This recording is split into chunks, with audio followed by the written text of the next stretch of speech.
Inside corridor. All of the children are walking down the corridor when Brian rushes past them with his suitcase. "See you in class, kids." Poor guy. He must have overslept. I don't see why teachers are allowed to just dilly-dally like that. Surely they should have alarms, reminders, calendars. Ryan, not everyone in this world is as organised as you. Especially not Mr. Gibbons. We should probably get to class and see if he's all right. Inside history room. The children come inside as Brian hurriedly sets up a machine on his desk. "Come in, children, come in. I'm sorry I was so late. I keep on oversleeping. It's embarrassing." "The important thing is you're here now, Brian." "Oh, thank you for understanding. Is everyone here?" The children all nod. "Great. Then we can get started. History is so full and rich, and it's simply marvellous to look back at how things used to be. Things that you take for granted nowadays would be rarities back in olden times." "For example, there were no phones. People had to send each other letters." "Yes, precisely. Now, as you have seen, this school likes to teach people at a level unlike any other. You're probably all wondering what this device on my desk is. Yeah, not even my dad can come up with something that complex. I feel the only way to show you the olden days is to really go back to the olden days. This machine can take us to any point in time in an instant, and we can go to quite a few places before the lesson ends." Flashback. You'll tell me Brian secretly has a machine that can take us back in time next.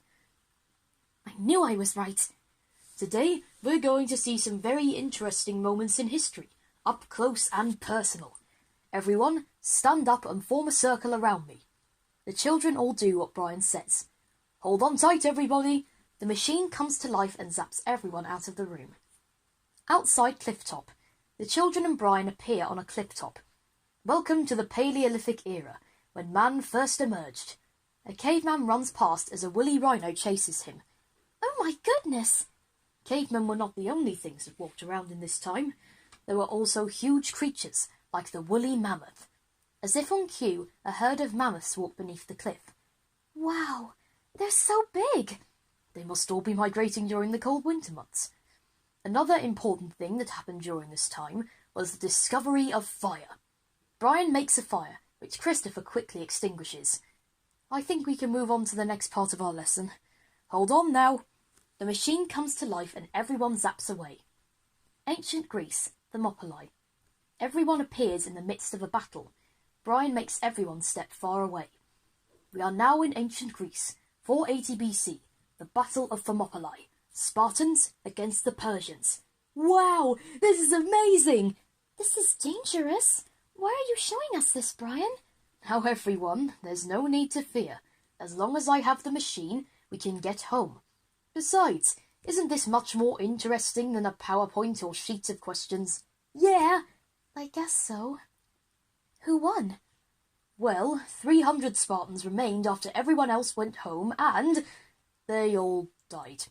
Oh, and their leader Leonidas had his head put on a spike, so... Can we get out of here now? Yes. The machine comes to life and everyone zaps away. Ancient Rome. Everyone appears in a Roman square, Romans walking around them. Now this is a lot calmer. Welcome to ancient Rome, a place of Colosseum battles, aqueducts, and a world where emperors rule over the masses. However, at this point in time, Rome was ruled by Julius Caesar. A group of men walk by the children, whispering to each other and carrying knives. Brian, where did you take us exactly? Let me see.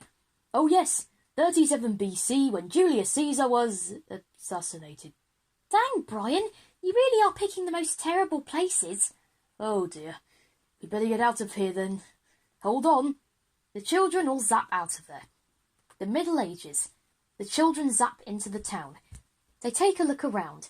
Rats running around and people walking by with blisters and boils, and then stare at Brian. You took us to when the Black Death was around, didn't you? Judging by all the rats? Yes. So, we'll go somewhere else. Brian quickly zaps everyone out of there. Tudor times. The children and Brian arrive in a courtyard. They see a young woman wandering around. We are now in the Tudor times, during the reign of one of the most ruthless kings, Henry VIII. Who's that over there, Brian? That is Anne Boleyn, Henry's second wife. Then what's she doing wandering around like that? Oh. This is the day that she got beheaded, isn't it? Yes. We see the sound of someone playing tennis as someone comes and takes Anne Boleyn away.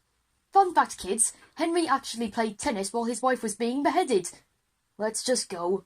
Yes, let's. Brian covers his red face as he zaps everyone away.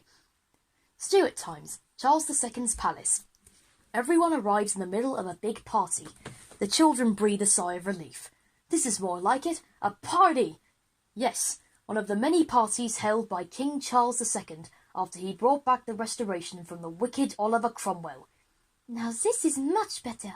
For once you haven't brought us to a time when somebody died. Yes, I don't know why the machine kept doing that. Anyway, let's not hurry out of here this time. Charles II comes up to the children and hands them all a drink. Oh yes, this is life at its finest. Brian looks at the machine and sees the time. Oh my goodness, we only have a few minutes until the lesson ends. Come along, everyone. Aw, man, can't I finish my drink? Take it with you, Si. Everyone zaps away while still drinking. Georgian times. Everyone arrives in a Georgian town. This is the Georgian age. The children start laughing. Look at their wigs and their makeup. What do they think they're doing? I know it's a little funny, but this is what they wore back then. Mary turns around and sees a king talking to a tree. Hey guys, look over there! The king is talking to a tree. That is King George III, and yes, he was known for being a bit mad. How many more places are we going to see? Just one more, and then it's back to Eckett House. Everyone disappears. George III rubs his eyes and looks around, wondering if only he saw what happened. New Year's Eve 1999. Everyone appears as the countdown begins. Finally, I thought I'd take you to 1999, when the new millennium was just beginning. Consider it a treat after all the other things I showed you today. 10, 9, 8, 7, 6, 5, 4, 3, 2, 1. Happy New Year! Thank you so much for this, Brian. Despite all the times you showed us when people died, this is the best one of all. It's no problem. I should really organise my lessons and sleep schedule better. Maybe next time we can see something that isn't that bad. I swear. Now let's get out of here. Everyone disappears. Inside History Room. Everyone comes back into the room. Sarah comes in as Brian looks to the door. Oh, thank the heavens you're back in time. Mrs. Gibbons, it was so much fun. We saw so many things from so many times, and we saw people die or nearly die. Brian? I overslept again, love. I came up with the lesson as soon as I stepped in the classroom. Well, if it's any consolation, I loved it. It was definitely more hands-on than watching a video or writing an essay. This is why I love this school. Well, thank you, children. I'm just glad we got back safe and sound. Now go along to your next lesson. The children say goodbye to Brian and wave as they leave the room. Brian sits at his desk and quickly falls asleep as Sarah puts a blanket around his shoulders and kisses him goodnight.